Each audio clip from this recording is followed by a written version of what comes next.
I mean, whenever the guy goes to the mosque, it's like a showdown. The guy come out from his jeep, people are recording him, people following him up and down. The guy don't become celebrity. But that doesn't mean you have to engage in that kind of behavior. You do not need to be an influencer. But still, don't fight it. You need to come up with a plan to take advantage of other screen dynamics that you're more comfortable with. So if you don't like that whole celebrity lifestyle, then, think about it. You can come up with other stuff. Now, how can you take advantage of the different, what will I call them now? Screen dynamics. Yeah, that's what I said. Different screen dynamics that are out there.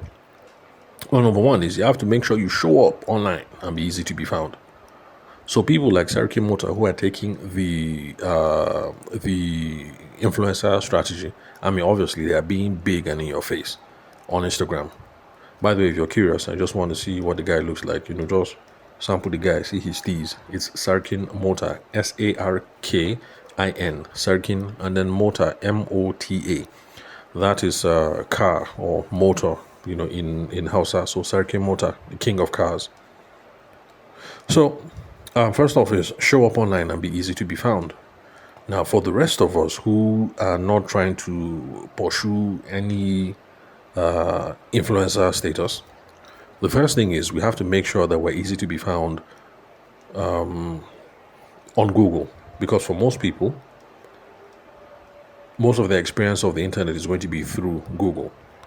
So make sure that you can be found on Google. And one of the easiest ways to do that is just simply to create or to claim your Google business profile. The reason why this is important is because Google is local. I stress this whenever I talk at public events or online events or whatever, because lots of people, when they think about Google, they are thinking about the world, international, but they forget that Google tries to be relevant to a local audience. So if Aisha or I are searching for purple Tesla Cybertrucks, Google is going to try and show us dealers in Abuja, because Aisha is based in Abuja and so am I. Google is going to try and show us dealers based in Abuja who have the Cybertruck on ground and give us the price quote in Naira. Because it does not pay Aisha or I if Google will show us results for purple Cybertrucks, but then the Cybertruck is somewhere in Washington, D.C., or Cotswold in the UK, or in, Alexandria in Egypt, or someplace in Australia. So Google is local. And one of the ways that Google delivers this local information is through the Google business profile. They not only show you that, look, 5 different people have Cybertrucks in Abuja, but to the right of the screen, they'll put it there. Sarki Mota, this auto dealer, that auto dealer, and the window will be there showing opening times, showing address, showing phone number, because Google is trying to be a helpful resource on a local level, so that people will enjoy using Google and keep coming back to Google whenever they have information needs. So take advantage of the Google business profile. Show up in local searches. Pay attention to your online reviews. Ask people for online reviews after they do business with you. Make sure you post updates on your Google business profile regularly. Think of it as social media, because these are small things that give Google hints, and also everyday people using Google. These are the things that give them hints to show that you are a verified, real, healthy business. So set up your Google business profile. If you haven't done this before, I've made podcast episodes about that, so just search. And if you don't want to go through that trouble, all you have to do is just go to Google Gemini and just type in there, how do I set up my Google business profile? And then follow the instructions, and you'll be fine. Then, in order to be found online, have a website, of course. When you put up your website, make sure that it is keyword rich, because people are going to be searching for certain things. And you want to be sure that whatever people are searching for, so back to Aisha and I, looking for purple Teslas in Abuja, you want to make sure that on your car website, you have Tesla there. You have EV, a bit EV. That's an electric vehicle. What else? The keywords that people are going to be searching for. Make sure your website is keyword rich. Then you also need to make sure that your website is properly indexed so that, with metadata, so that web crawlers know exactly what is on your website and understand the structure of your website, what is on your website, so you can, throw it up for properly in search engines. So yeah, make sure that you have a website. Then of course, social media. We should be on social media, but remember, you don't have to be an influencer, and we'll talk about some of that when we talk about content marketing. So, social media. Now, social media is not about where you like to spend your time online, but rather where do your ideal customers hang out? That should be your overriding concern. So if you sell cars, but people don't buy cars from Instagram, then you might be wasting your time being on Instagram. But if people are buying cars from TikTok and buying cars from Instagram, whether you like it or not, it looks as if that kind of business is going on. And it's understandable. It's easy to see. You see a couple of videos, you're like, well, you know what, this guy might actually know his stuff, and then you show up at the store. The transaction might actually happen face to face, but we can't deny that social media hasn't been helpful for people who sell cars in Abuja and in Lagos. The bottom line is, you're not thinking about what social media you like. You should be thinking about where do your customers hang out, and try and figure out how to play that game. So if your potential customers are on LinkedIn, better figure out the LinkedIn game. If your potential customers are on TikTok, then figure out that TikTok game. But you don't have to be everywhere. The primary thing is, where are my customers? Where are my potential customers? And then, of course, while you're there, make sure that your profile is optimized. Optimized just means your profile is looking nice and looking sweet, looking attractive. There's some things that make some profiles pop. Learn. If your customers are on LinkedIn, learn what makes your LinkedIn profile pop and do it accordingly. If your potential customers are on TikTok, learn what to do to make your your TikTok profile pop and do it accordingly. So profile picture, bios, what else? Proper descriptions, on and on and on. So that's part of the social media game. Then there's also paid advertising. That's also another way that we can be found online.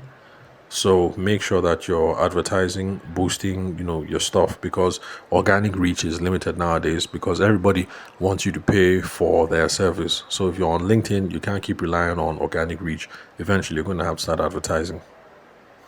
When you're advertising, remember that targeting is key. So you're paying attention to the demographics and to the psychographics. You should be able to, you should be able to describe who your target audience is.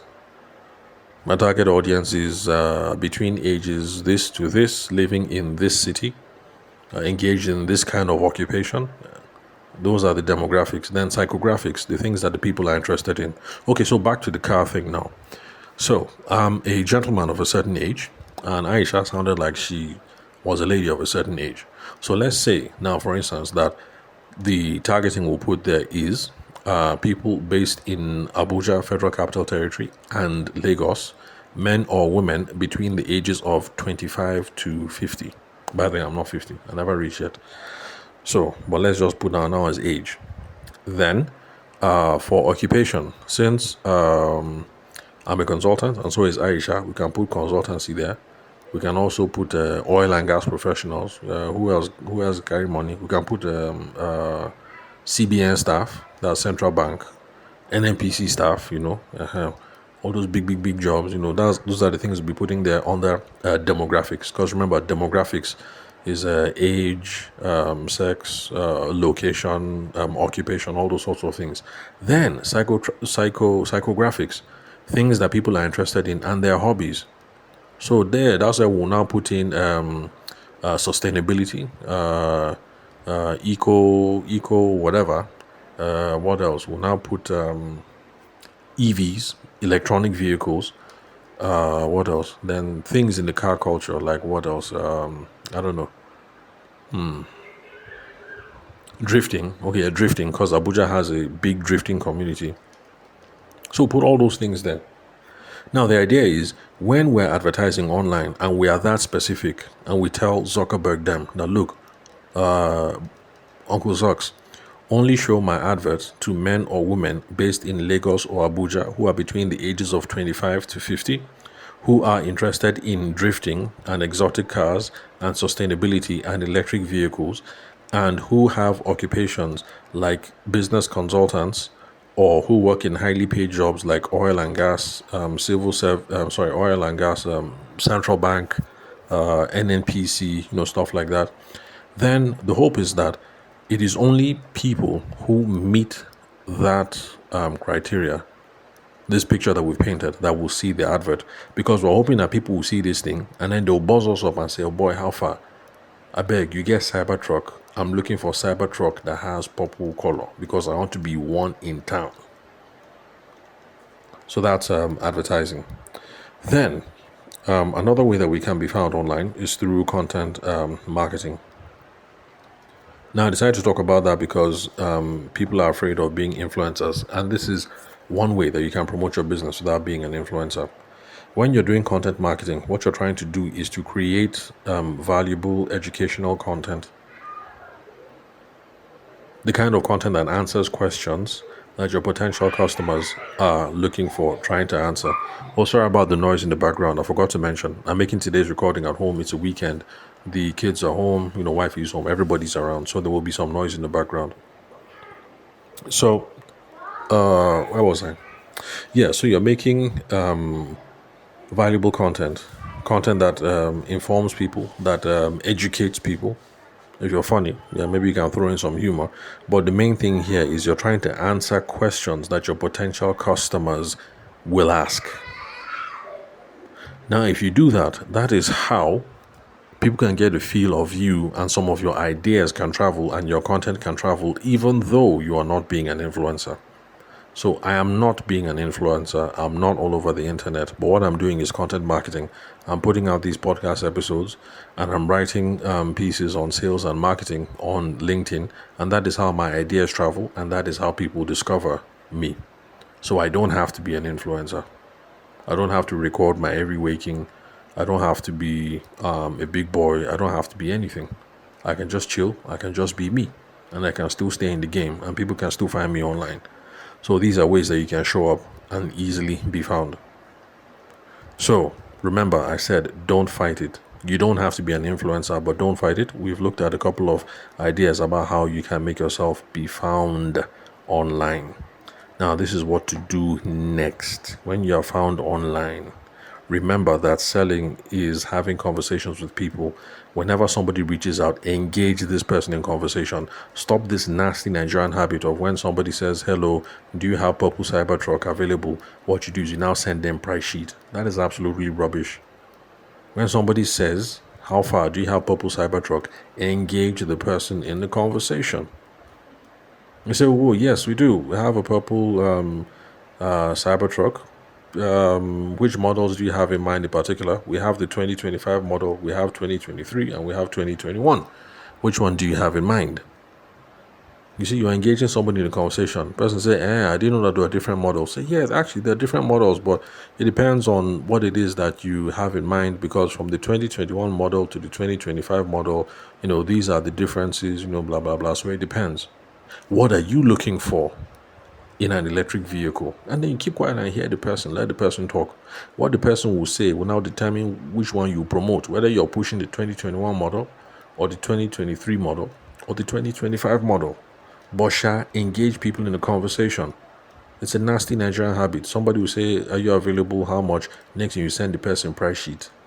And then you're worried that people ghosted you. Why won't they ghost you? What's the obligation there to continue in the conversation? Engage somebody in the conversation.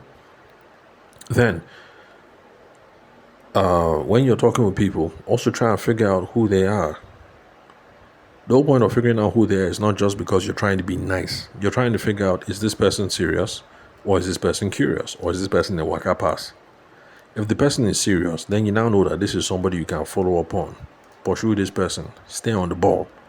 If the person is just curious, it's not a problem. You can answer their questions and then add them to your email list or send them a brochure or something. But it's not somebody that you're going to waste time, chasing, sharp, sharp, sharp. If the person is a Waka pass, then allow them to Waka pass and do not waste your time. But figure out the identity of the person that you're talking to. You're not just making casual small talk. You want to know, who should I invest time with? Then, part of the conversations you're going to be engaged in when you're talking to people is going to involve need analysis. You'll eventually have to get to the point where you ask the person, what do you want? That is what will determine what it is that you will present to the person. And please, Nigerian business people, don't forget to ask how soon. Because people ask all sorts of questions and you give information, but you never ask the person how soon. So at some point, you have to ask me or Aisha, if you sell purple Teslas, you have to ask, oh, by the way, how soon would you like to be cruising down Ozumba Mbadiwe in your purple Tesla? You say it conversationally, but you ask. These are the things that will give you a sense of whether this person is serious or not. Serious or curious or Waka pass. We should be asking about people's time frames. How soon? How soon would you like to own your blah, blah, blah? How soon would you like to drive down? Excuse me. How soon would you like to pull up in this bad boy? Ask the question. Of course, we also need to be asking questions around the budget range as part of the needs analysis. So, if you sell purple Teslas, you're supposed to let people know. Each of these bad boys goes for anything between 230M to 430M. Is that within your budget? Is that anything close to the ballpark you had in mind? Where do you see yourself falling along that price scale? You ask. You have a simple budget conversation. Now, it is only after you've gone through this, engaging somebody in the conversation, you figured out who they are, you now know whether they are serious or curious, you've done some need analysis, you have a sense of their time frame, and it looks like the budget don't set, like you guys are close. It is then you can now send somebody a proposal. Because somebody is interested, you can now make a pitch. And then, of course, remember that in having conversations, we should always try to secure advancements. That is something I spoke about a lot, I think, the last 2-3 weeks. Advancement just means whenever you're having conversations with someone, you and the person agree on the next step. So like in this case, the purple Tesla, let's say the person is talking to Aisha instead. They've gone through all these steps that I've spoken about. At some point, you have to say, look, Madam Aisha, looks like you're really interested in having a look at this baby, right? And she said, of course. I said, okay, good. Currently, I'm in Zaria, but I should be back in Abuja Monday on the first flight. So I'll be at the car lot by 11 a.m., inshallah. Would you like to come by noon to have a look at the Tesla? Maybe we can even do a test drive. See, that is an advancement. You're on the phone with someone who is a potential prospect and you are agreeing to the next step. And you're narrowing it down. That Monday, 12 noon, how about you come by? And let's do a small test drive. Or you just look at the car, just, feel it. Sit down inside, just try it out. That's also another thing that is missing from the repertoire of lots of Nigerian business people. You don't gain advancements. You just talk. You now leave it hanging and say, okay, you go be now. And we go yarn. I'll be in touch. Let me get back to you. That's not how deals are won. Let me get back to you. We go yarn. I'll be in touch. It's been fun. You'll hear from me soon. That's not how you close deals. So always looking for advancements. And this is how you sell in the screen first world. So first of all, don't fight it. Make sure it's easy to find you. When they find you, remember that it's a conversation. Engage people in conversations. Now, I packed a lot into this brief episode. So what you do is you listen to this thing again and you make some notes and then you start applying one or two things. Or use an AI tool and let the AI tool summarize this podcast episode for you. And of course, you put some things into practice. So, thank you very much for listening. It's been 30 minutes, so let me just bring it to a close. If you'd love to connect, call, send me a text message or a WhatsApp message on 080-6466-2140. So, thank you very much for your time and attention. I will catch you some other time.